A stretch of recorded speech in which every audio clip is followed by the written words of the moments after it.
that bombshell arrest, that former police officer who authorities say went on a reign of terror for so many years. The numbers, as I mentioned, are simply staggering. At least 12 murders, 45 rapes. They have been searching for more than 4 decades, and tonight the major clue that unlocked this just days ago. They say this is their man, Joseph DeAngelo, now 72, arrested outside his home. They surprised him. He spent years as a California police officer. He'd been married. ABC's Whit Johnson leads us off from California on the man dubbed the Golden State Killer. Tonight, hiding in plain sight, police say one of the most elusive serial killers in American history has been captured outside his suburban home. We found the needle in the haystack, and it was right here in Sacramento. Law enforcement now identifying 72-year-old Joseph James DeAngelo as the Golden State Killer. The once married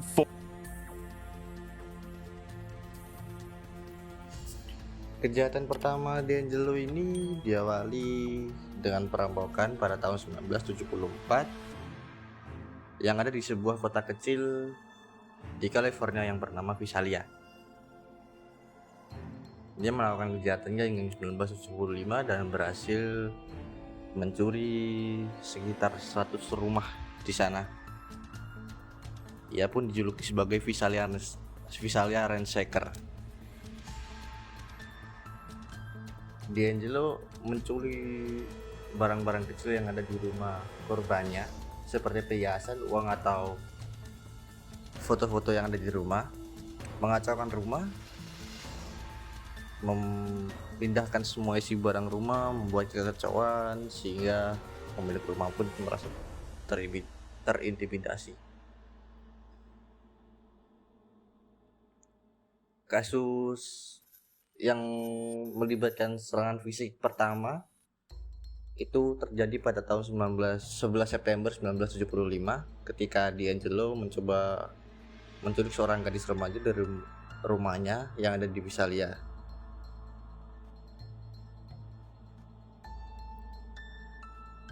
Rumah itu dimiliki oleh seorang profesor dari College of Sequoias bernama Claude Snelling. DeAngelo menyusup ke rumahnya lalu mencoba untuk menculik putrinya. Pada waktu itu Claude Snelling berusaha menyelamatkan putrinya, namun DeAngelo menembak dan membunuh Claude Snelling ketika Snelling coba mengejar mereka. Putrinya pun berhasil selamat, namun sayangnya sang ayah pun tidak terselamatkan. Penyelidikan besar-besaran pun terjadi, tapi DeAngelo ini berhasil menghindari penangkapan dengan meninggalkan sedikit jejak yang bisa diikuti oleh penyelidik. Meskipun banyak perampokan dan penyerangan lain yang terjadi di Visalia, selama periode ini identitas dari Visalia Ransacker tetap tidak diketahui hingga bertahun-tahun kemudian. Setelah aktivitasnya di Visalia, DeAngelo pindah ke Sacramento dan mulai melakukan serangkaian pemerkosaan yang membuatnya dikenal sebagai East Area Rapist. Periode ini menandai eskalasi dari perampokan dan penyerangan menjadi pemerkosaan dan pembunuhan yang lebih kejam dan meluas. Di tahun ini, yaitu di tahun 1976 sampai 79, DeAngelo melakukan lebih dari 50 pemerkosaan yang disertai dengan perampokan rumah. Korban yang dipilih oleh DeAngelo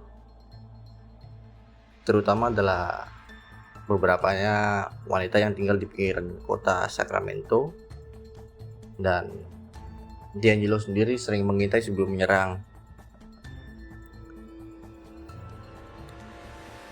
Modus operasinya adalah ia akan memasuki rumah korban melalui pintu atau jendela yang tidak terkunci atau dengan memecahkan kaca. Setelah masuk, ia akan mengikat korban dan anggota keluarga mereka menggunakan tali yang telah ia persiapkan sebelumnya.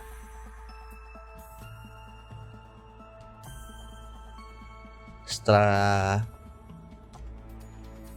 dia mencuri barang-barang yang ada di rumahnya, dia pun mau memperkosa wanita-wanita yang ada di sana, yang ada di rumah itu, yang dia curi.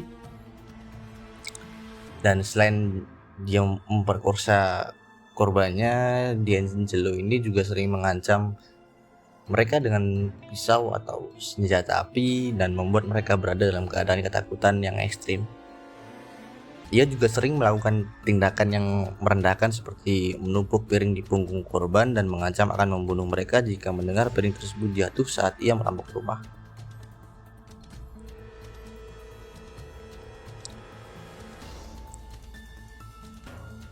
D'Angelo kemudian mulai beroperasi di wilayah California Selatan. Pada saat ini dia terkenal dengan sebutan Original Night Stalker, dan juga pada fase ini kejahatannya meningkat menjadi pembunuhan.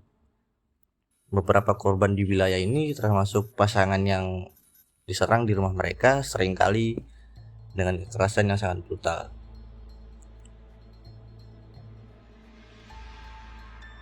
D'Angelo memiliki metode pembunuhannya sendiri. Sebelum membunuh korban, dia biasanya memperkosa mereka menggunakan berbagai metode seperti mencekik, memukuli, dan kemudian setelah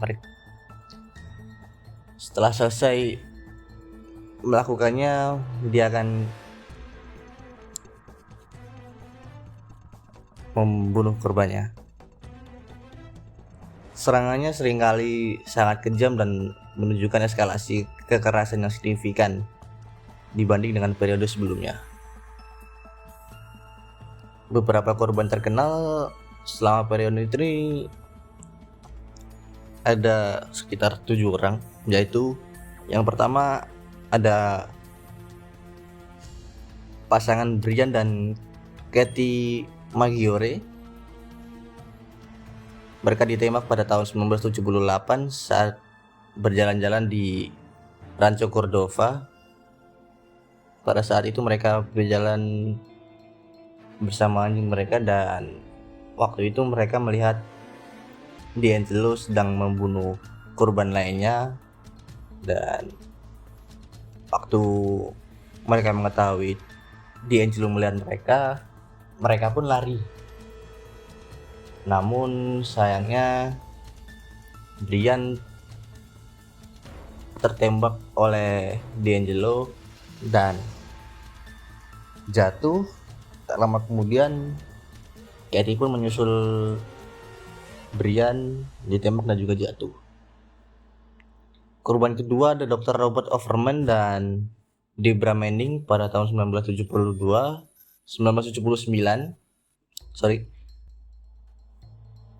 Mereka ditembak mati di rumah mereka di Goleta.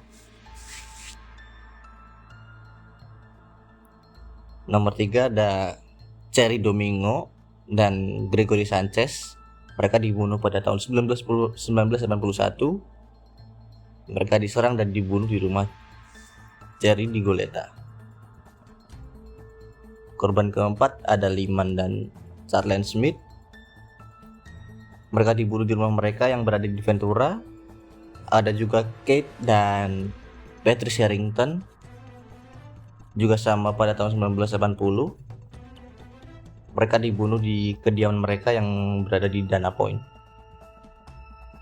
Selanjutnya ada Manuela Wheaton tahun 1981. Dia dibunuh pada saat suaminya berada di rumah sakit, which is artinya dia dibunuh pada saat dia sendirian di rumah. Dan yang terakhir ada General Cruz. Kejadiannya pada tahun 1996. Korban terakhir yang diketahui, dan dia dibunuh di rumahnya di Irvine.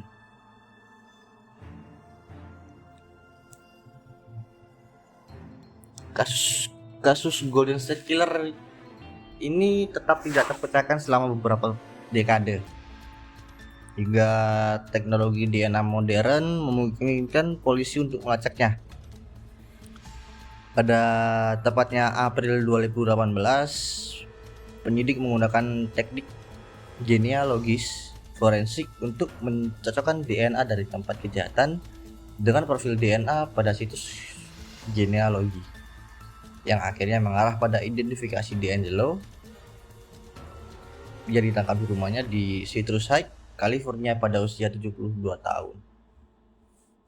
Jadi pada tahun 1985 korban terakhir yang diketahui sampai dengan 1986 sampai dengan 2018 itu dia lolos dari semua penyidikan.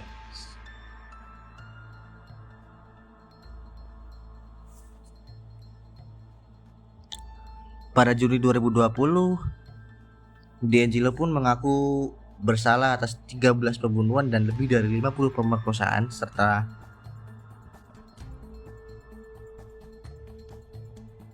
beberapa pencurian rumah dan juga penganiayaan. Dia mengaku agar dia bisa menghindari hukuman mati. Pada Agustus 2020, ia dijatuhi hukuman penjara seumur hidup tanpa kemungkinan pembebasan bersyarat. Meskipun penangkapan dan hukuman D'Angelo ini membawa beberapa penutupan bagi keluarga korban, trauma yang disebabkan oleh kejahatan-kejahatannya akan terus dirasakan oleh banyak orang yang terkena dampak. Namun, kasus ini juga menunjukkan bahwa keadilan dapat dikejar bahkan setelah berlalunya waktu yang lama, memberikan harapan bagi mereka yang mencari keadilan atas kejahatan yang mereka alami.